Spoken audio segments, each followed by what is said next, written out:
are dying because people want Hmm. human connection. Okay. There is no substitute for human connection. AI cannot Yeah. substitute, apps cannot substitute. People Yeah. want that connection, which was probably the reason why I looked around last night and saw all of these people. We were together, a Mm, community meditating together. And nice. in that moment, it was magical.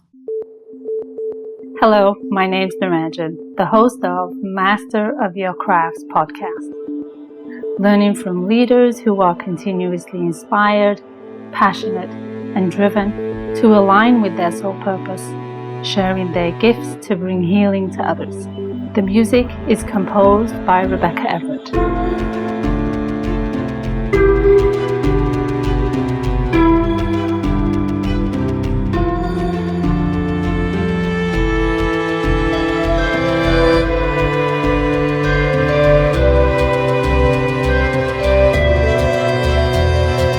Today is episode number 153, and I spoke with Michelle Dickinson, who's a global resilient expert, TED speaker, and a best-selling author, the founder of Trifecta Mental Health, where she transforms workplaces and lives through burnout intervention, mindset shifts, and culture change, inspiring lasting personal and professional growth.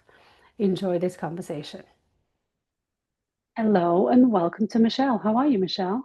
I'm awesome. How are you? I am great. I'm really excited to have this conversation because we spoke on our pre-podcast conversation, and Mhm. we had a few nuggets of insight and awareness that I was like, oh, I don't want to spoil the actual interview that we get to share with everybody, and really want to delve in today because we talked about mental health, and we talked about energy, we talked about management, we talked about the world of business and consciousness and all of those Mhm. pieces. So we're going to tap into some of those pieces today. Awesome. So I am excited to have this conversation. So talk to me about what do you believe about Michelle in who she is today, and does that definition define who she is at this juncture of her life? Wow. Go right in with the deep Yeah, I conversation. know. We Love just cut all it. the other stuff. We want the goods. Oh gosh, it's such an evolution. I feel like at any given moment, I'm amazed at the constant growth and, evolution of who I am every day with what I do.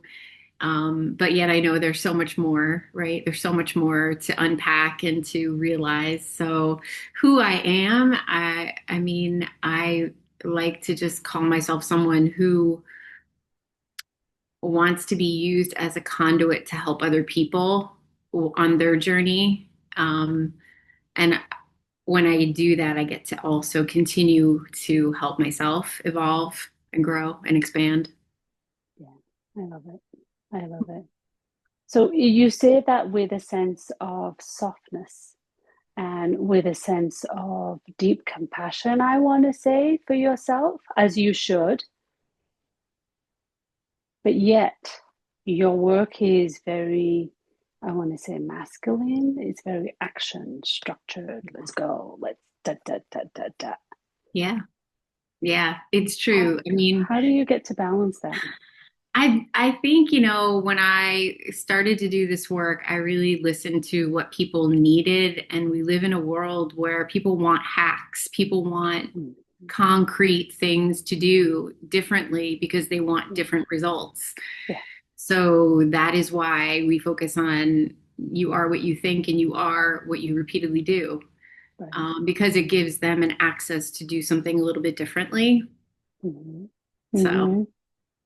Do you bleed in, so to speak, those softer pieces um, during, you know, the draw and attraction of let's just create some momentum, let's create some traction, let's create some order to your Yeah. life and how we move forward?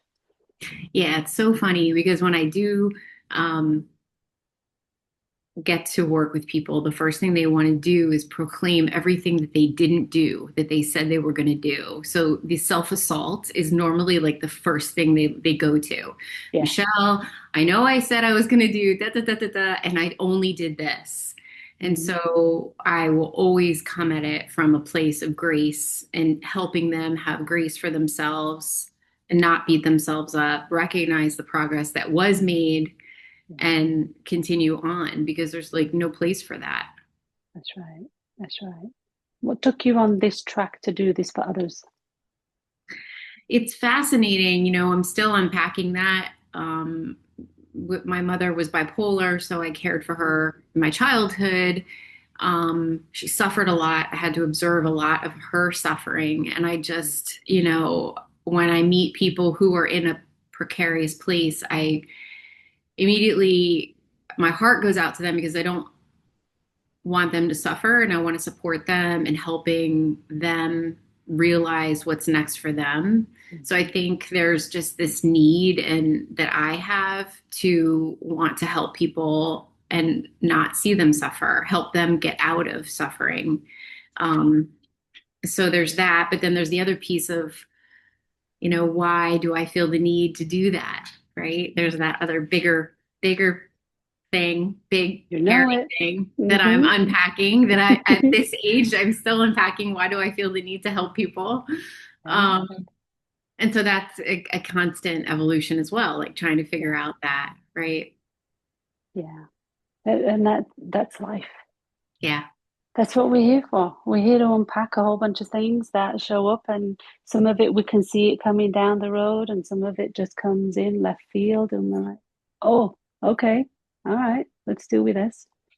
And I think yours is a very visible space because you've transitioned that. And I think a lot of people do transition that and convert those skill sets into be able to support and to give to others. I, for one of them, have done that too. So I think it's a natural progression. Yeah. Yeah. What do you feel is your calling? Yes, you want to be of service, and yes, you want to support others on their journey and what they do. Why do you feel that this is such a big component of a calling of your life rather than saying, okay, that was an experience I had, and now I choose to do this? It's done, it's packed, it's unpacked, I've resolved it, I've done it, and I'm ready to do this because this brings me more joy, or this is a skill set that I love and enjoy doing. Why did you choose to stay with it? I think it's about impact. I guess as I get older, I think about the mark I want to leave in the world. Um, a lot of people look at their children as what they leave behind. You Mm-hmm. know, for me, it's can I bring more light to the world with my life? I mean, I know it's really deep, but like that's fulfilling to me. Like when I hear from people how I helped them shift their trajectory or get them thinking differently or gave them hope when they didn't have any, like that to me is what drives me because I really do feel like we have a lot to deal with in this world, especially nowadays. We need more people to bring more light and bring more love and bring more support. And that's really what I'm up to. Yeah, yeah. Regardless of what way it shows up. Yeah, no, exactly. And it's just being open to whatever God, the universe, source wants is what I try. I'm trying actually to get more spiritual and sit more in meditation to really be that conduit. But that takes something, it takes a lot to Mm. overcome yourself to just be in that space and be Yeah, open. yeah, We're such doers. I'm guilty of that. Grind it out, keep going. What's the next action I can take instead of just focusing on being? So that's right. trying to be better at that. Yeah. Well, it's one day at a time, right? One moment at a time. That's what we get. Yeah, Yeah. And if we didn't understand that, then we wouldn't crave it because we live in a law of polarity. So we have one experience, we want to experience the other. So yeah, you need both. You yeah. need the sadness to really recognize and witness the joy. So true. Yeah, that contrast is a gift. Whenever things do go sideways, I'm always trying to remember myself. This is here for me to see, and maybe I was getting a little cocky. Maybe I wasn't being as appreciative to what I did have or what I was experiencing. I think Mm-hmm. that's always a good thing to keep us tethered. Mm. To a certain degree, yes, and to a certain degree, no. Okay. Um, and I would beg to differ in this narrative that we've created of maybe I was getting too cocky. Mm, That's an external narrative. That's you stepping into your power and other people judging you for it. mm. So it's you just stepping into you. And it's rubbing other people the wrong way. Yeah. I don't know. I always think there's opportunity for us to be more present and grateful. Mm-hmm. I think we can take for granted some of the basic things. I mean, I know in my own reflection, like there have been moments when I haven't sat in gratitude or got real present to all the blessings I have because Okay. I'm chasing the next thing. Yeah, So, yeah. yeah, yeah. I think those are different things. So I'm leaning into what are the attributes and what are the uh, processes, if you will, you've put in place for your own structure to keep Michelle on center in what you do, how you do, and aligned with your what you feel is your purpose and calling at this moment. Because there's a path, there's a rhythm that happens that we get into when we know we're in flow. Those Mhm. attributes, those skills, those structures, what does that look like for you? Yeah, it's so interesting. It's like I spent 19 years in a very structured environment and then like 6 as an entrepreneur in a very unstructured, untraditional way, right? So it's like those two different experiences have just been so different and it's cool in many ways because of the discipline that the 19 years taught me, but Mm-hmm. then the freedom piece. Um, Mm.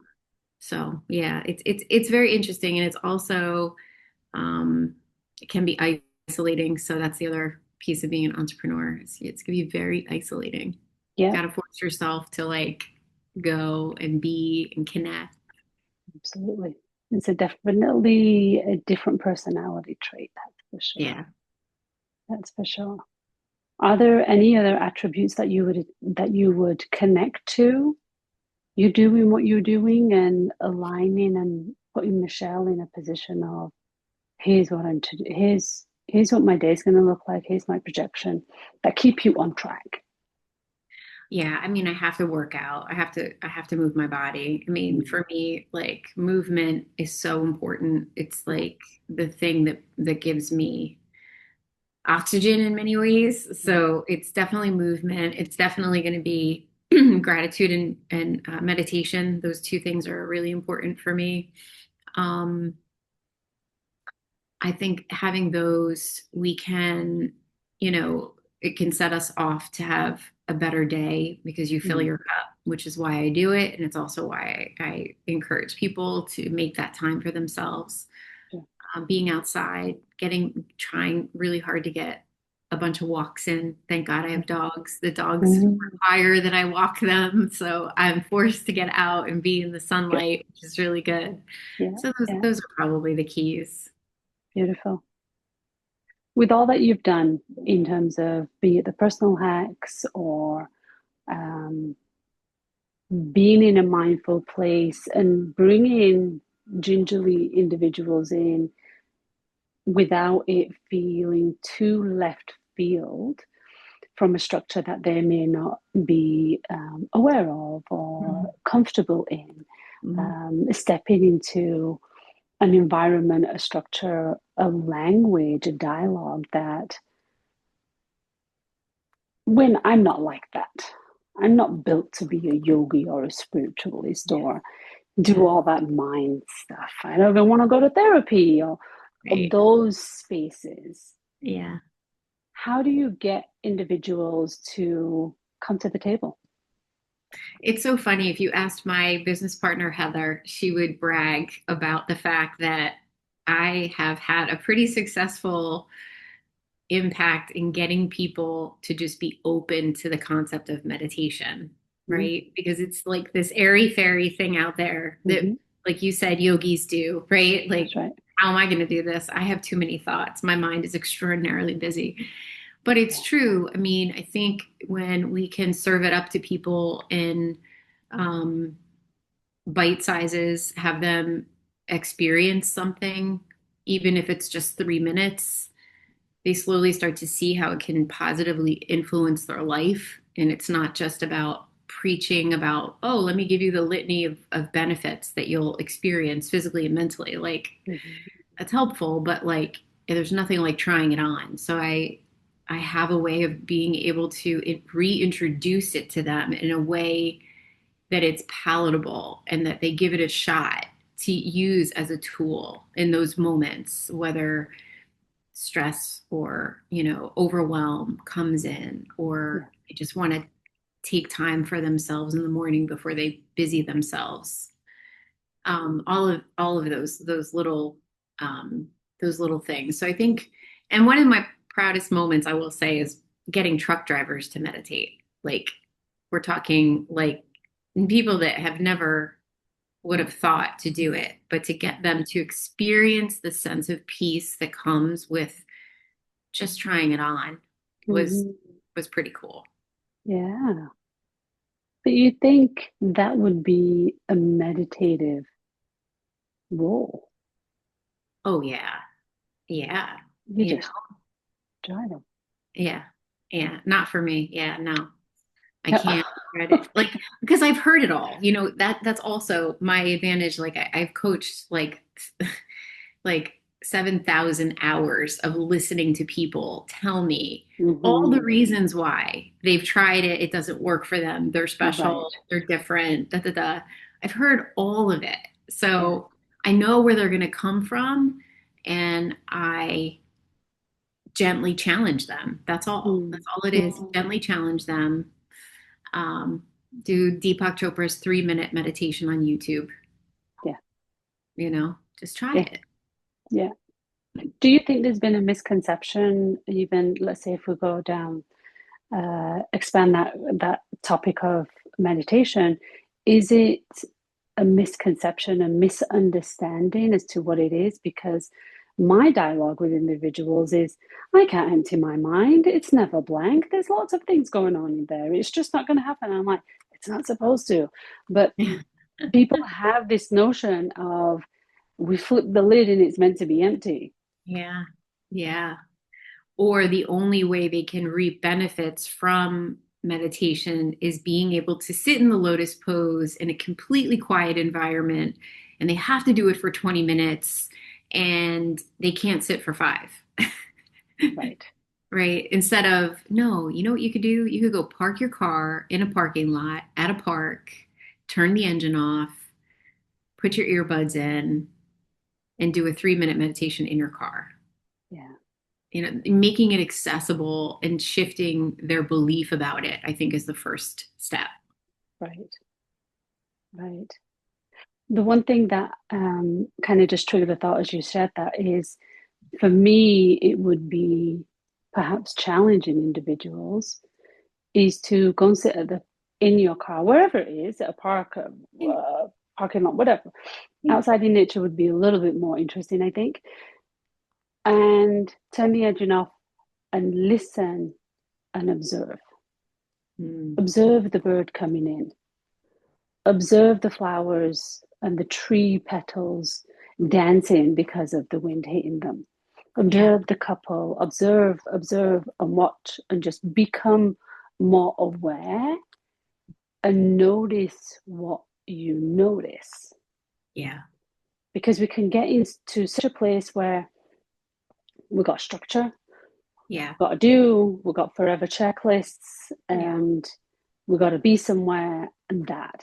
Whereas parking it and just watching, observing, and even if it is a 3 minute, even if it's Yeah. 3 minutes, 5 minutes, whatever, but it's allowing that vision to unfold and expand on a much bigger level, Yeah. I think is Yeah. I interesting. feel like people need the training wheels sometimes, though, when it comes to meditation. Like they need a guide. Otherwise, their minds are so busy that they're always thinking. Like, Yeah, so I find the guides are the distraction they need initially, like training wheels but that help them sort of get outside of the thoughts that just their brain is having and distracts them, yeah, almost like in a tricky kind of way. Like that's let's trick them out of their mm-hmm. own noise for a Yeah, moment. that's fair. Yeah, you've been doing this for such, what is it, 5, 6 years, you said? Yeah. Granted, that was probably just pre-COVID to we're now in 25. Hmm. What's the shift that you've seen between people then to people now, if anything? Yeah, it was a different kind of burnout that was happening during COVID. People were desperate for a lifeline. They needed something different. They were confined to their homes, right? Now I feel like people are just numb and they're not even aware they're burning out until they hit that point.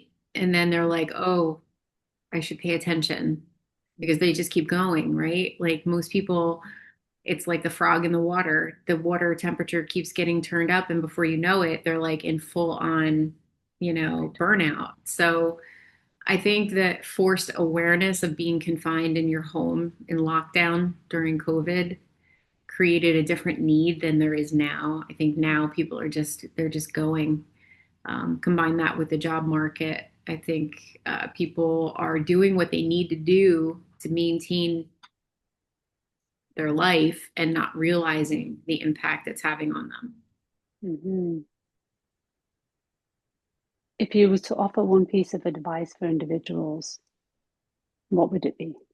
They Would you have to say? check in. They have to check in with themselves. I think a lot of people are trapezing from one weekend to the next or one vacation to the next and not ever taking the time to realize that life is happening now. Like Mm-hmm. life is happening now and you deserve to be breathing and taking care of you Yeah. now, and by not, you have to understand there's an impact on your physical health, your mental health, but then let's talk about the people that sign up to do life with you. There's a distinct impact on the ones you love. And it expands so much more than that, right? So, yes, the ones you love, but all the other people in your community, in your sphere, workplaces, social gatherings, all that. Oh yeah. It has such a big domino effect. And I think, I wonder if that's a perpetual energy cycle, feeding each other, keeping it with the Joneses, for the lack of better terms. Yeah. Oh yeah.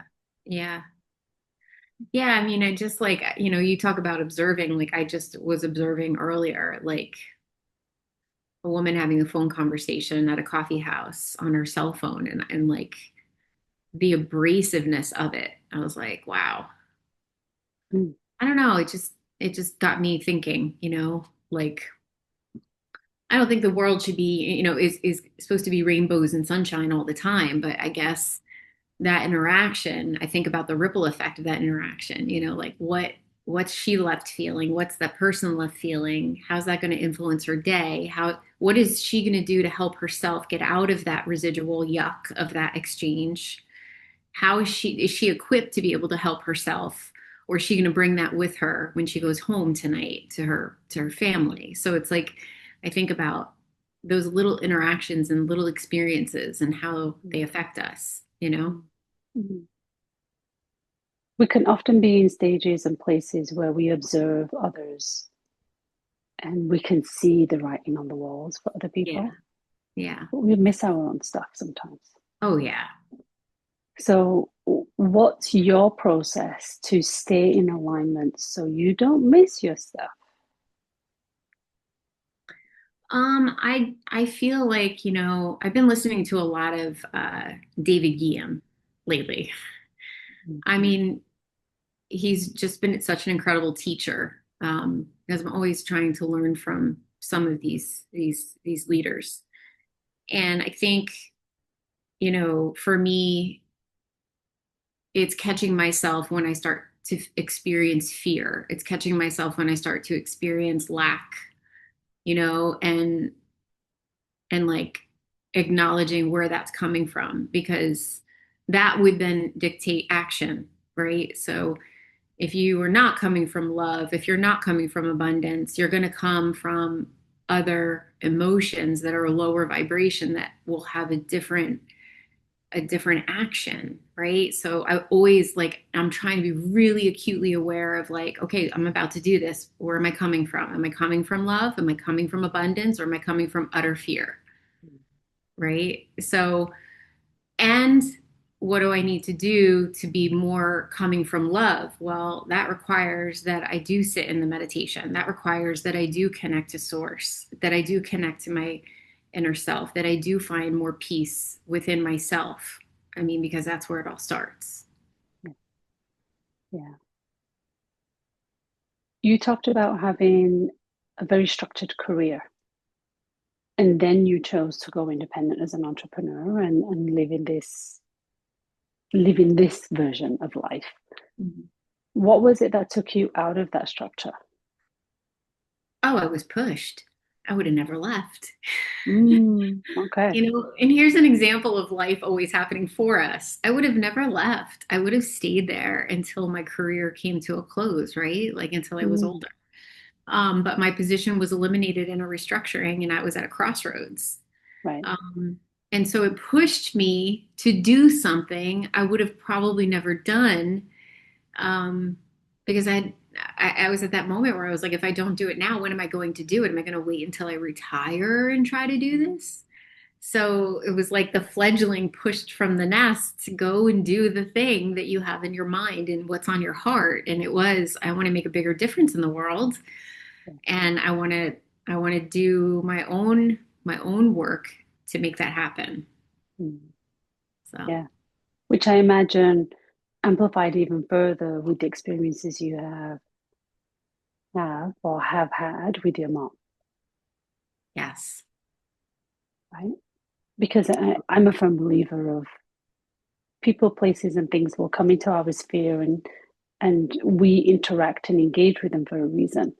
Yeah. So you choosing a mother who had that specific condition led you down this path and amplified your own awareness to you.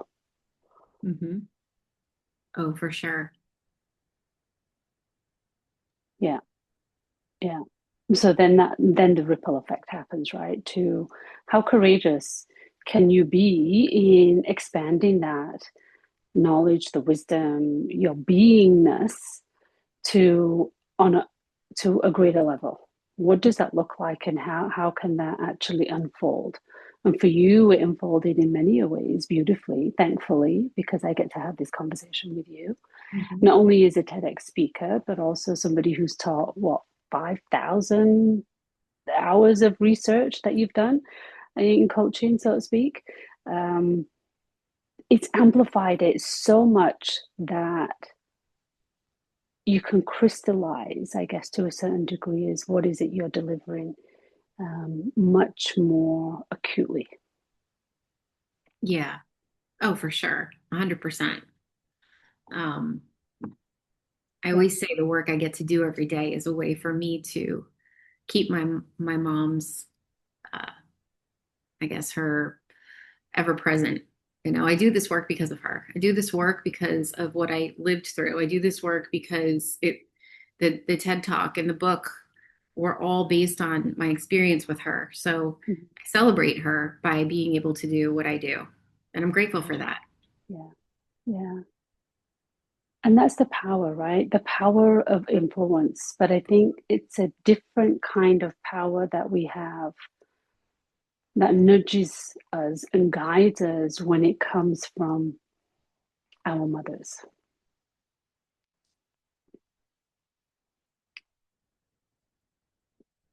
Yeah, it's a very interesting thing, right? Like our parents love us and they mess us up. And they do the best they Unknowingly. and they do the Unknowingly. best they can with what they know. And their parents did the same thing to them. So Mhm. it's yeah, it's so interesting. I find the interesting thread that we as women choose to go down this path in homage to our parents of Yeah. who we've become and how they've shaped us into who we are. Hmm. For some, it's very specific, like for you, for not Right. being in that burnout phase and to forewarn individuals of when they're on that process. For others, I did another podcast interview a little while ago, and for others, it is to continue the joy that she got to witness through her mother, Hmm. through her career. So she got to witness it and she wanted to continue it. So she followed the same path in career and of service, which I think is an interesting thing, which is to a certain degree what you're doing. I think it's a beautiful Yeah. gift. Yeah. I don't know. There's probably a healing mechanism to it, right? I probably do Absolutely. heal a little bit through every single person I get to reach. So Yeah. maybe it is a little self-serving, but Yeah. Yeah. And that's okay.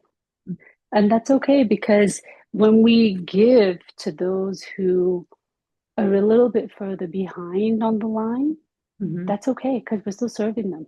Just right, because we're a little bit further ahead, it doesn't mean we are shortchanging that person by any means. It right, just means we've unpacked this already. So here's some of the things that I'm sharing with you. right. Yeah, great point. What do you feel is your intention, other than to support people to prevent them on their journey of burnout in this very structured environment? Be it in business, I guess, because you spent a lot of your career there and witnessed other people in their phase there. What is your additional intention that you want to share with others? I think, at the end of the day, I just want to leave the world a little bit better than it was before Michelle was born with Mm, the work that I do. I mean, that's it. At the end of the day, like I just want to leave it a little bit better. And if I can help someone, like you said, behind on the line, get a leg up and get on their way, then that's what it's all about. yeah, yeah.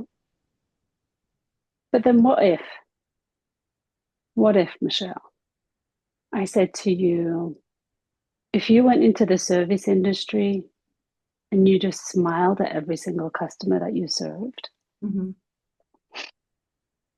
you're passing something greater down the line, Yes, it's true.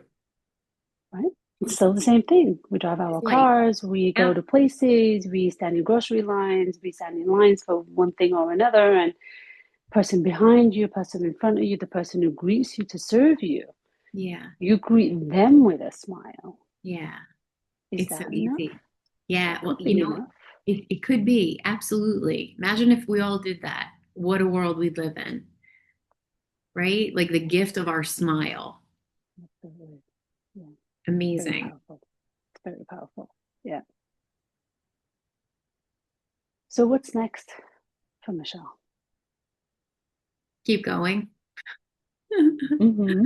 Keep going. Keep doing what I need to do to reach more people, make myself accessible to people for support. Um, yeah. Yeah.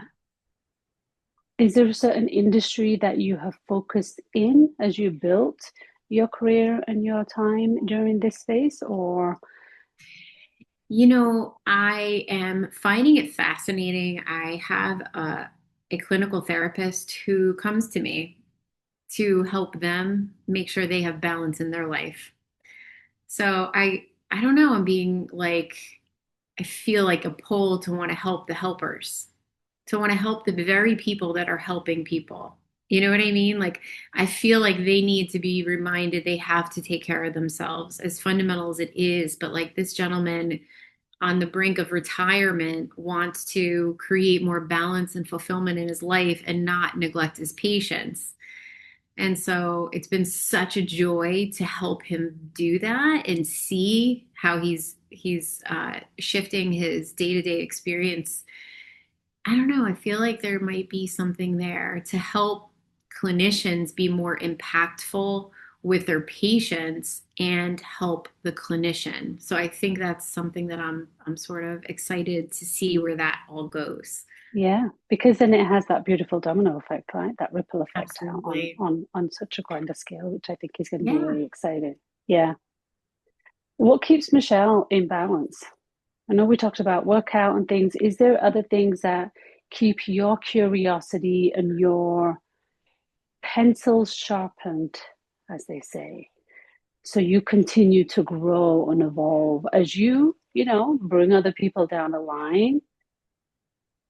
I, a couple of things. So I would say my business partner, Heather, has been a profound sister, best friend, teacher, inspiration, introducing me to people like David Guillaume, to consume his content and learn from him. Um, I'm also a potter, so when I'm in the creative space of making things with my hands and sharing that as a teacher, I'm a pottery teacher. I'm in the zone. I'm creating alongside of people. I'm inspiring them to find their creative spark, whatever that looks like. So I think that sharpens me.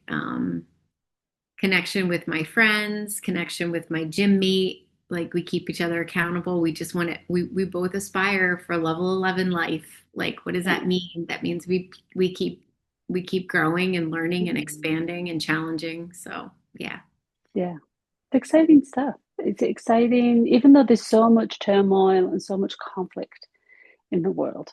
I yeah, think there are still so many beautiful nuggets and yeah, such a great opportunity that we have that we can live on this planet at this moment of time. yes, absolutely. And I don't believe that's a Pollyanna approach. I think it's real. I think we have been gifted so many beautiful things on this planet, be it nature herself Mhm. and or an elevated consciousness that we can connect people with, and that will forge to only expand as time goes on. But it's a really exciting time, I feel.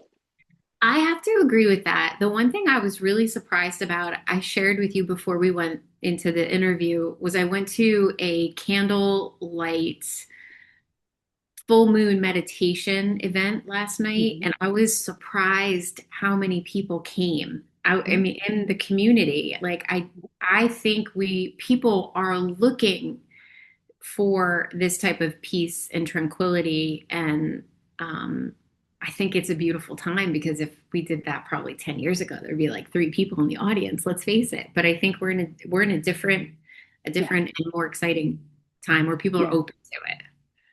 Do you find that, and do you feel that there is a shift for individuals because we've been so industrialized Yeah. over the centuries, I guess, in computers, technology, now AI on the brink, Yeah. and it's a beautiful thing. But do you think that people are coming almost full circle Yeah. in saying, actually, I need just human connection?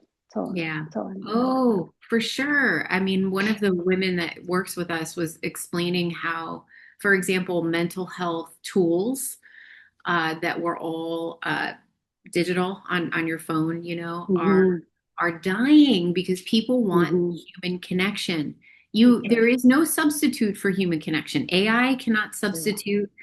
apps cannot substitute. People want that connection, which is probably the reason why I looked around last night and saw all of these people. We were together, a Mm, community meditating together.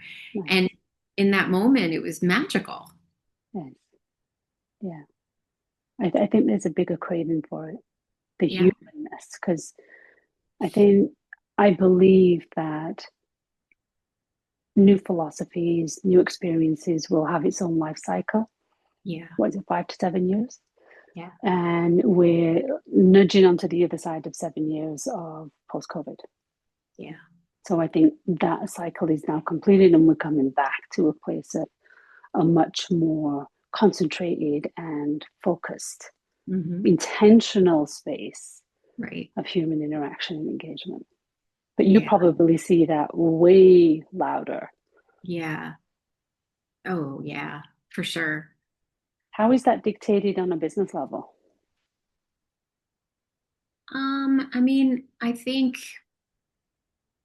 on a corporation and company? yeah, I think people, I mean, like, I came from the learning and development space when I was in my former role, right? Everything was on the computer. Everything we did, every kind of training we had to do was all through a screen, right? Like, and so now you have like the programs that I'm doing in person feel different, right? We're doing like interactive, engaging workshops. People want to connect. They want to work through case studies. They like that, right? They like one-on-one coaching because they get undivided attention and connection and in a safe environment to be themselves and to be seen. Goodness, people want to be seen.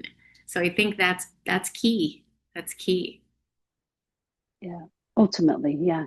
Seeing is the visual term, but what I would translate that as people want to be felt. Yeah. Yeah. Hmm. Know that you can feel my energy, you can feel my Hmm. presence. That is what I feel Yeah. people are truly craving. Yeah, because the average person's totally disconnected. We see it in restaurants when couples are at dinner on their phone. Yeah. Like we see it. We're so aware of it going on, but we don't realize the gap it's creating in what we really need. Mm-hmm. Mm-hmm. Yeah. Exciting. I'm optimistic and I'm excited to see what's going to come around the corner for all of humanity, but more specifically for where these next stepping stones are going to take Michelle on her journey of evolution and growth and expansion and supporting others on their path on such a grand, wide scale. So I'll be watching the space and I'm Awesome. curious to be doing a follow up with you, if you will, um, in Sure. some time, and we'll circle back around, and curiosity will unveil where Michelle is. So Thank I'm you. excited Thank you to. for your interest. Absolutely, absolutely. There was, yeah, interesting conversations to be had, and I think further development and further curiosity for me of you doing what you do and especially mastered it to a degree of, be it, the analogy of the 10,000 hours and being able to recognize what people are going through, and or now being able to step into more of a heart-centered space, Yeah. into the feelingness of who we are. Mhm. So I'm curious to see where Michelle's going to go with this too. Oh, I okay. am. I am. But in the meantime, I want to say thank you for sharing your story. Thank you for sharing your experiences, your journey, and your wisdom. Hmm. Thank you for having me. You're very welcome. And I look forward to continuing the conversation with you. So thank you very much, Michelle. You're welcome. I'm Naranjan, and you've been listening to Master of Your Crafts podcast. Please subscribe, rate, and review, and join me next week for another episode. Thank you for listening.